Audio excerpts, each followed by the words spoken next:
In celebration of the beauty of African culture, skills, art and entrepreneurship, the U.S. Consulate in partnership with the Institute of African and Diaspora Studies held the 2019 Black History Month at the University of Lagos, Akoka.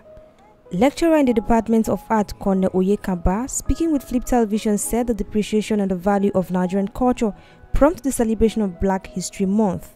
Black History Month started in the United States, during the struggle for blacks to have a voice in America.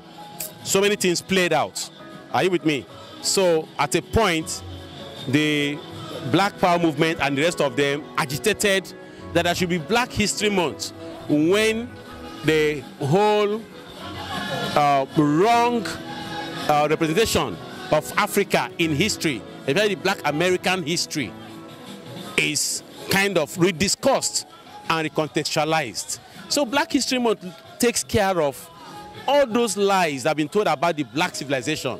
Are you with me? So during Black History Month, blacks are made to understand that they are not from a historylessness environment, that they made history even in Africa, and that in America they've contributed to the development of American society.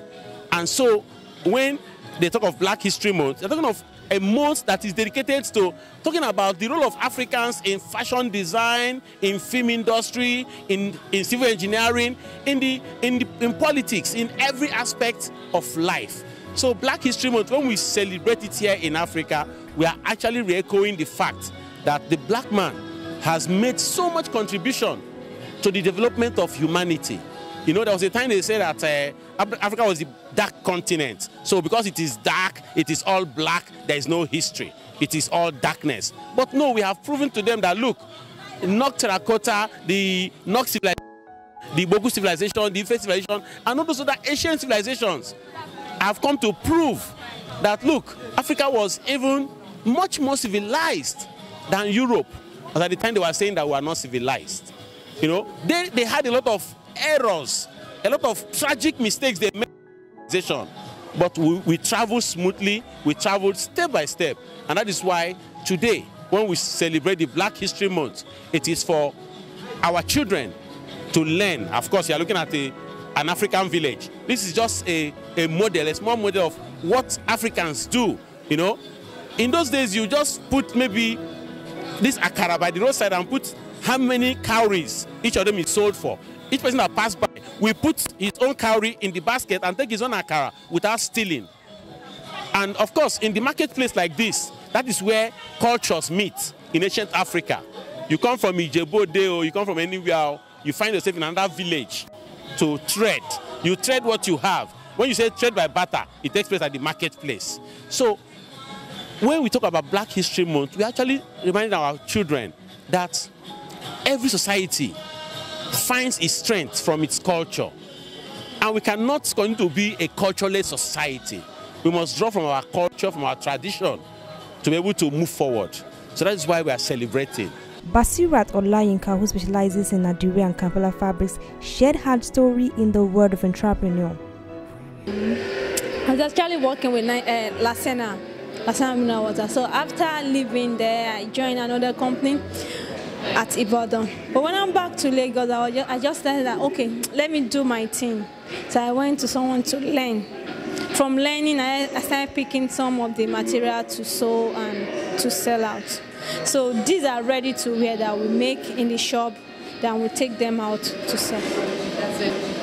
So how does this also help you as an individual and the use of handwork for the society? I would say it has really helped me financially. It has really helped, because at the time I started, I was actually financially broke, because when you're not working and you base all your living on salary, and you just stopped immediately. Sometimes it really affects. So I actually said, okay, no matter how tough it is, let me start doing my thing myself. So. But now, I won't say I am financially buoyant, but I'll say for some reason I am financially stable. Because I don't have to say, oh, I want to pay someone, I don't want to do that. I work within my limit and I do my thing within my limits. Since time immemorial, art have existed as long as man, a huge part of our culture which shapes an idea and provides the society with deeper understanding of emotions, self-awareness and more. Art is very important in the sense that it shapes our everyday lives.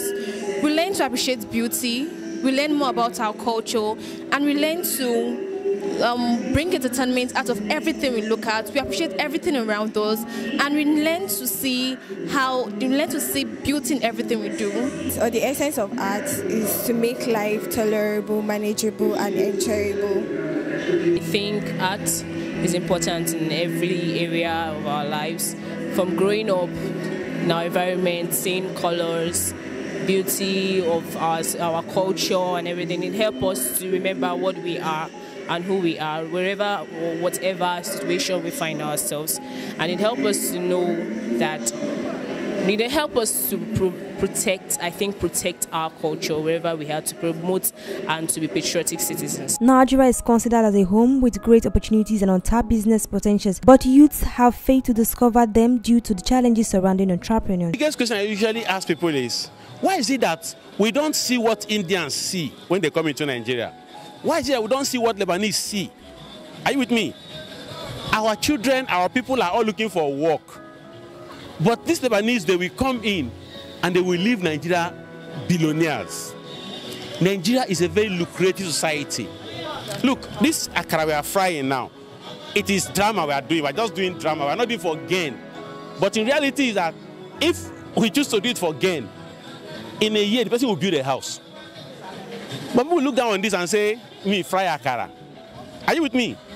So the problem we have is that we are too proud. You know, some people will say, you know, when they use joke, they say you are priding. You know, people are priding. Let's put it that way, you know, with no apologies to the English language, you know. So people are too proud, a whole me.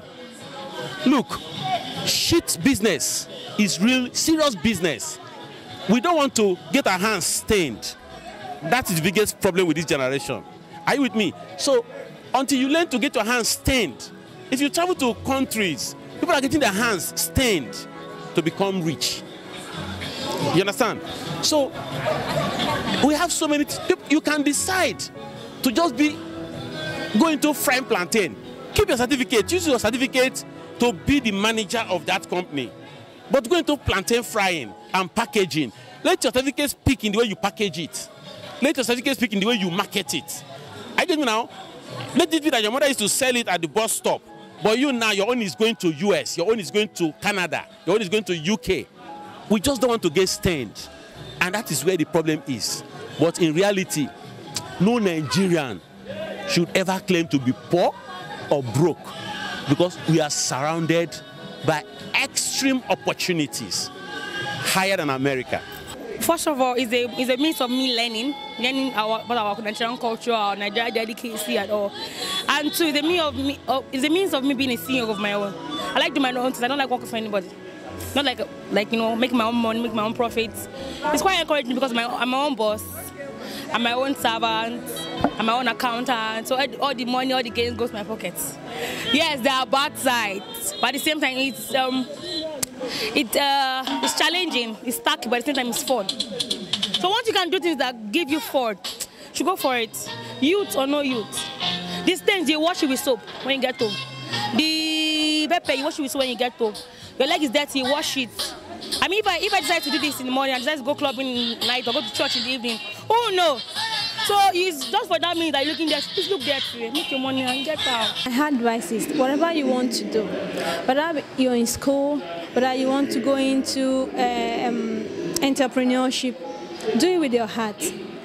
Don't give up because of challenges. Do things because you are willing to do it. I actually determined that I don't want to be under anyone anymore. And with the time, it was tough, but now it's getting better. It can only get better. So I'll advise them to please do whatever they want to do with their art, put their mind, and at the end of it, they will have the cause to thank God.